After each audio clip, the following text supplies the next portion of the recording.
नमस्कार साथियों। तो आज है 16 जनवरी 2026। देखिए, एक तरफ डिक्सॉन की शेयर, दूसरी तरफ केन्स की शेयर, और इन दोनों कंपनी की शेयर को देखने के बाद लग रहा है कि शायद इन दोनों में रेस चल रहा है, मतलब कौन इतना परसेंट गिर सके। केन्स की शेयर आज क्लोजिंग दिया 3,610 रुपए, ये भी लगभग अपने पिछले 365 दिन की लो के आसपास, लगभग 1.92% गिरावट के साथ। दूसरी तरफ डिक्सॉन की शेयर, ये तो और एक कदम आगे, आज क्लोजिंग ही दिया लगभग 11,000 की जो इंपॉर्टेंट लेवल उसको ब्रेक करके 10,738 रुपए पे 52 लो आज टच किया है, 3.29% गिरावट के साथ। पिछले एक महीनों पे डिक्सॉन की शेयर गिर चुका है 21%, केन्स की शेयर गिर चुका है लगभग 13%। और अगर हम अक्टूबर की हाई के साथ कंपेयर करें, केन्स की शेयर गिरा है लगभग 55% से ज्यादा। वही दूसरी तरफ डिक्सॉन की शेयर गिरा है लगभग 40% के ज्यादा।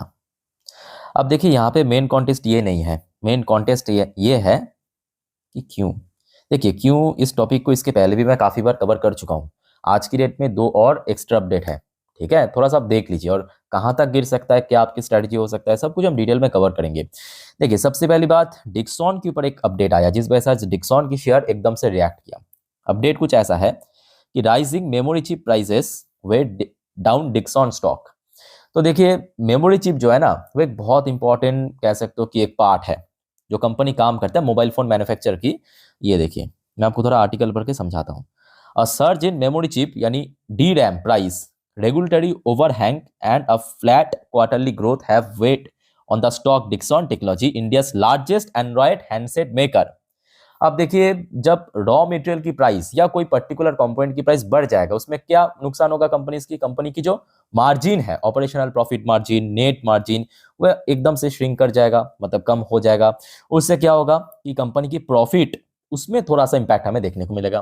ठीक है, सो जिस वजह से आज हमने देखा कि हो सकता है कि देखिए केन्स की शेयर उतना नीचे नहीं था, बट डिक्सॉन की शेयर लगभग 3% की अधिक आज नीचे गिर के क्लोजिंग दिया, और वो भी अपना 52 लो टच किया है। देखिए, ये आज इंटरडे लो 10,702 रुपए, यही इसकी 52 लो है, और बैक टू बैक गिरावट हो रहा है ना। अच्छा, ये तो जो अपडेट आया था आज की डेट में, लेटेस्ट अपडेट आपके साथ में शेयर किया। अब देखिए, पिछले कुछ एक दो हफ्तों से हमने ये भी देखा कि कंपनी की Q3 की बेस पे, देखिए Q3 की रिजल्ट अभी आउट नहीं हुआ, आउट होगा ना, तो उसके बेस पे बहुत सारे बड़े लेवल के जो ब्रोकरेज फर्म एक्चुअली डाउनग्रेड किया, और डाउनग्रेड करने के पीछे जो वजह दिया है वो इंपॉर्टेंट है। पहले मैं आपको एक बार दिखाना चाहता हूँ कि डाउनग्रेड करने के पीछे जो वजह क्या दिया है। ये देखिए, पहले आप देख लीजिए कितना डाउनग्रेड किया, तो आप देख सकते हो साहब, आपके सीएलएसए को, मतलब सीएलएसए ने डाउनग्रेड किया डिक्सॉन को 18,800 पहले टारगेट दिया था, फ्रेश टारगेट दिया 15,880 की, मतलब एकदम से कह सकते हो टारगेट में डाउनग्रेड किया है। अब जो यहाँ पे मेंशन किया है कि कंपनी की जो growth guidance, what is growth guidance, कोई भी कंपनी जब रिजल्ट आउट करता है ना, कोई भी कंपनी, कोई भी बैंक, तो करेंट फाइनेंशियल ईयर और अगले फाइनेंशियल ईयर के लिए एक रेवेन्यू ग्रोथ की गाइडेंस भेजता है, या आप एक तरफ आप कह सकते हो कि कंपनी एक फोरकास्ट करते हैं कि कंपनी की कितना ग्रोथ हो सकता है। ठीक है, तो सीएलएसए के यहाँ पे हिसाब से डिक्सॉन की इस बार ग्रोथ गाइडेंस कंपनी कट कर सकता है। ठीक है, तो उसका इंपैक्ट देखने को मिला। अच्छा, उसके साथ साथ आ जाइए आपके केन्स की। केन्स का भी हुबहू सेम मुद्दा है, बट इस बार डिफरेंट ब्रोकरेज। केन्स को कवर किया आपके JP Morgan, same to same cut कर दिया टारगेट। ऊपर से सेम इशू यहाँ पे पॉइंट आउट किया है कि कट रेवेन्यू गाइडेंस इन Q3। अब देखना होगा कि अल्टीमेटली ऐसा कुछ होता है या नहीं होता है ना भी हो सकता है कुछ, मतलब यहाँ पे कुछ भी इम्पॉसिबल बात तो नहीं है। अच्छा, इसके पहले की अगर हम बात करें, जो जेपी मॉर्गन ने, ये देखिए केन्स पे जो रेवेन्यू ग्रोथ गाइडेंस की टारगेट दिया था 4,300 से लेकर 4,400, इस बार जो फ्रेश टारगेट दिया है, मतलब कंपनी ऐसा कर सकता है 4,000 की, तो लगभग 400 करोड़ रुपए की ये कट कर दिया, और जिसके बेस पे इसका जो टारगेट प्राइस उसको कम कर दिया। अच्छा, यहाँ पे एक और मजेदार फैक्टर ये है कि चाहे जेपी मॉर्गन की बात करें या सीएलएसए की बात करें, दोनों ही ब्रोकरेज फर्म ने रेटिंग को सेम रखा, रेटिंग को बदला नहीं है। ओवरवेट की रेटिंग दिया, बहुत अच्छी रेटिंग, पर टारगेट प्राइस को पकड़ पकड़ के कम कर रहे हैं। 7,550 की टारगेट को कम करके 6,110 की टारगेट दे दिया। ठीक है, ये तो आपके पिछले एक हफ्ते की बात है, ऑलरेडी आपको मैं जानकारी दे चुका हूँ। अब मेन फैक्टर ये है कि देखिए, यहाँ पे जो मेमोरी चिप की प्राइस बढ़ने की बात हो रहा है, तो ऑब्वियसली बात है कंपनी की मार्जिन श्रिंक हो सकता है। अच्छा, केन्स के ऊपर एक और अपडेट है। केन्स के ऊपर ये देखिए, केन्स के ऊपर एक और अपडेट ये है, SEALSQ एंड केन्स सेमिकॉन, ये आज की खबर है। ये देखिए केन्स सेमिकॉन, ये केन्स टेक्नोलॉजी का एक सब्सिडरी कंपनी है जो आपकी सेमीकंडक्टर मैन्युफैक्चर करता है। देखिए केन्स टेक्नोलॉजी की सबसे बेस्ट पार्ट क्या मालूम है, भारत में ऐसे 3-4 कंपनी सेमीकंडक्टर जो मैन्युफैक्चर कर रहा है उनमें से केन्स एक है। और यहाँ पे केन्स ने बैक टू बैक जो फॉरेन कंपनी उसके साथ आपके पार्टनरशिप कर रहा है। ये देखिए SEALSQ बाहर की कंपनी एंड केन्स सेमिकॉन जो कि आपके मतलब केन्स का ही semiconductor unit from semiconductor joint venture in India. भारत में ये दोनों कंपनी मिलके जेवी फॉर्म किया, जॉइंट वेंचर फॉर्म किया भारत में मैन्युफैक्चर करने के लिए। तो देखिए न्यूज तो अच्छा है बट इंपैक्ट हमें नेगेटिव देखने को मिला है बिकॉज ओवरऑल बात करें सेंटीमेंट थोड़ा सा वीक चल रहा है। अच्छा अलग से अगर हम बात करें यहाँ पे तो हमने देखा कि एक तरफ CLSA ने कट कर दिया टारगेट प्राइस, ये आपके लगभग 1.5 हफ्ते पहले की बात है। ये आज की खबर है, मतलब एकदम रिसेंट खबर आप कह सकते हो। HSBC ने भी कम कर दिया, कितना कम किया वो भी आप देख लीजिए। ये देखिए HSBC ने, आपको दिख रहा है ना, ये देखिए 19,600 की टारगेट दिया था पहले डिक्सॉन में, अभी लगभग 4,100 रुपए कम कर दिया, 15,500 की फ्रेश टारगेट दिया डिक्सॉन में। तो इन्हीं सब वजह से एक्चुअली शेयर में लगातार गिरावट हो रहा है और कुछ वजह नहीं है। अब देखिए जो इसके साथ ही साथ दूसरा सवाल जुड़ जाता है कि सर शेयर रिकवर कब करेगा। देखिए इसका पॉसिबिलिटी 2-3 है। सबसे पहला जो पॉसिबिलिटी है कंपनी की Q3 की अर्निंग। कंपनी की Q3 की अर्निंग अगर बढ़िया रहा सबके मुंह पे ताला बंद हो जाएगा, ये जितने भी ब्रोकरेज फर्म है याद रखिएगा, ठीक है। ये जो उछल कूद कर रहा है, डाउनग्रेड कर रहा है, टारगेट प्राइस कट कर रहा है, सबके मुंह पे ताला बंद हो जाएगा अगर Q3 बढ़िया निकल गया तो, ठीक है। अब अभी तो कोई डेट वगैरह डिक्लेयर नहीं किया, आते ही मैं आपको जरूर इन्फॉर्म कर दूंगा, ठीक है। चाहे डिक्सॉन की बात करें, केन्स की बात करें, ये भी फैक्ट है कि दोनों ही अच्छी कंपनी है।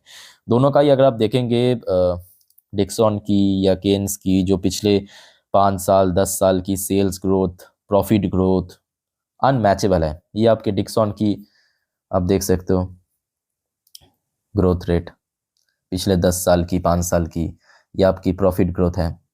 मतलब आप समझ पा रहे हो कि ये नेक्स्ट लेवल की कंपनी है, ठीक है। मतलब फंडामेंटली तो ये दोनों ही कंपनी एक्सीलेंट लेवल पे काम कर रहा है, दोनों ही कंपनी, और बहुत ही बढ़िया सेक्टर से दोनों ही कंपनी बिलोंग करता है।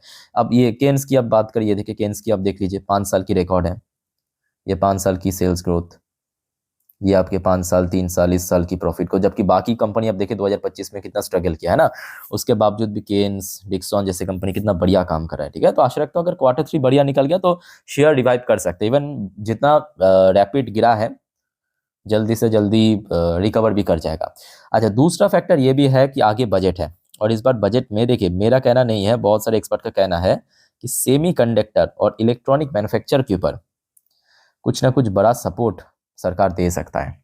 बजट है 1 फेब के दिन, तो उसी दिन कुछ ना कुछ आपको क्लैरिटी मिल जाएगा, ठीक है। तो ये तो हो गया दोस्तों कब रिकवर हो सकता है, वो आपको बता दिया।